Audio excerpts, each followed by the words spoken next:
Abbatelal nakaba al shaadaan qabadha nakaba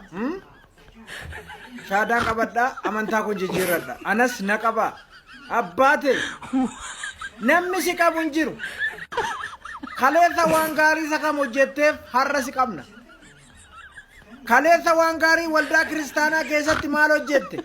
waldaa himoo keessatti maal hojjette qajeelummaan hojjechaa turte ati har'a nahaa qabaniif yookaan immoo naafaa birmataniidhaaf shaadaan qabadha jettee eenyuun doorsista namni si doorsifamu hin jiru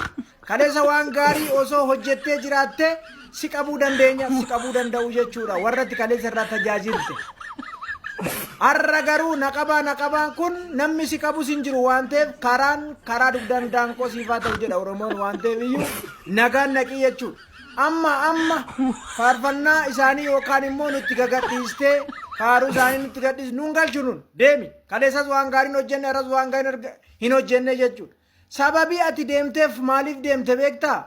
eenyumaafuu galeeraa jechuudha warra waa'ee viidiyoo kiyya yeroo si gadhiisu sana hin argineef galuu dhiisuu danda'a garuu yeroon gadhiisaa ture sanatti warri na jala jiranii warri na hordofaa turan hojii kee baraniiru waan ta'eef iyyuu yoo deemtes dhimma isaanii miti yoo teesses dhimma isaanii miti jechuudha jaallattee miti kanatti shaadaan qabadha kanatti amantii koon jijjiirradha jettee fokkortu dhaqxee liivii isaaniirra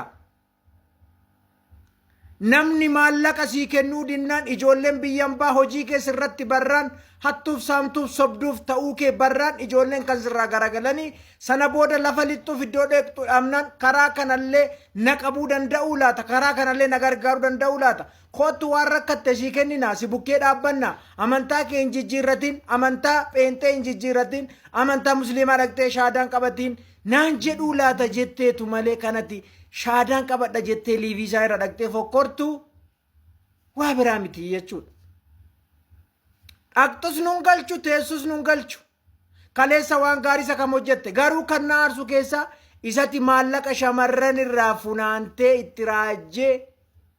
hin guddatta hin ceeta jechaa turte ishiidha kan na gube jechuudha. Maallaqa shamarran biyyan baarraa shatat goote waldaan ijaara waldaa qilleensa irraa lafatti gadi buusa jette 2015 irraa kaaste hanga 2017 isatti shamarran biyyan baarraa ani raajidha jette dararaa turte sana qofatu na aarsa malee dhaquun kee na aarsuu nan garramu jechuudha. Amantaa warra musliimaayyuu kaleessa waan inni godhe osoo beektanii nama kana akkamittiin garkeessanitti fudhattan. Harki hanna bare harki saamicha bare doolutu dhaata jedha Oromoon. Achirraa ammoo waa argatee laata ammoo waa uruu kaawwachuu waa mataa kaawwachuu dhaqee laata. Dhaggeeffadhu sittan himaa yaa namicha nana yaa raajii sittan himaa raajii imoo raajummaa keessa kaleessa waldaa imoo keessatti hin guddattan ceetan furdatta jettee itti raajaa turte sana raajummicha ho'eessa gootee deemta dhaqxee tachi keessatti raajjamoo maal goota kennichoo waan qannaa kenna jettee ittiin fokkoraa turte miti noo waaqni siif hin kennine kennaa waaqayyo namaa kenne ittiin ta'anii tajaajilu malee ittiin shaadaan qabadha hin jedhan. Kennichi kennaa ergisaa otoo hin taane kennaa waaqayyo namaa kennu kennaa ati ittiin of qabdee of kunuunsitee ofii kee nyaattee saba nyaachistudha. Kennaan ati naa kenname jettee ani raajidha jettu immoo kennaa sii kenname otoo hin taane ofii keetiif of muudde raajummaatti ofii keetiif ani wangeelaawwiidha ofii keetiif ani raajidha jettee ofitti moggaaste malee ofii kee of dibde malee waaqayyo biraa miti. Namni waaqayyo irraa dibamee fi harki waaqayyo dibe yoomiyyuu iddoo isaatii hin mixxiqu. Yoomiyyuu iddoo isaatii hin socho'u. Bara baraan taa'ee waaqayyoon eeggata.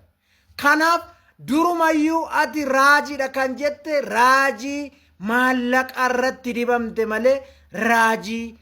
dibata waaqayyo irraa fuutee dibamte miti jechuudha. Shaadaa qabattee dhiiste hiraase guddaa maal luga isheerutti garuu kan nu aarsu maallaqa ijoollee biyyan baa nyaattee baduu keedha kan nu aarsu kanaaf deemi karaa nagaa namni si qabus hin jiru namni dhiisii tutus hin jiru namni moojii boochaa si ergus hin jiru kanaaf deemi har'atoo waan gaarii hojjettee raattee boru waan gaarii hojjeta namni kun nu jalaa deemuu qabnu jennee si qabna waan ta'eef iyyuu ani gaafa raajota imoo irratti qophaa'u dubbadhu beer Waamaleen dubbadhum ilaalee madaaleen murteesseen raajiin imo sobduudha basaastuudha sobduudha dhaabbiin qabdu waldaa hin qabdu haca barbaariidha nama isaan qabu hin qaban akka barbaadan ta'u akka barbaadan dubbatu waliin dha'u waliin dhooftuudha jedhee kan dubbadhuuf kanaaf iddoo isaan hin dhaabbanne otoo waldaa kiristaanaa qabaate namni kun akkasittiin hin xabeexxe buu olii gadi deeme jechuudha karaa nagaasiifaa ta'u namni si qabu hin jiru kutaba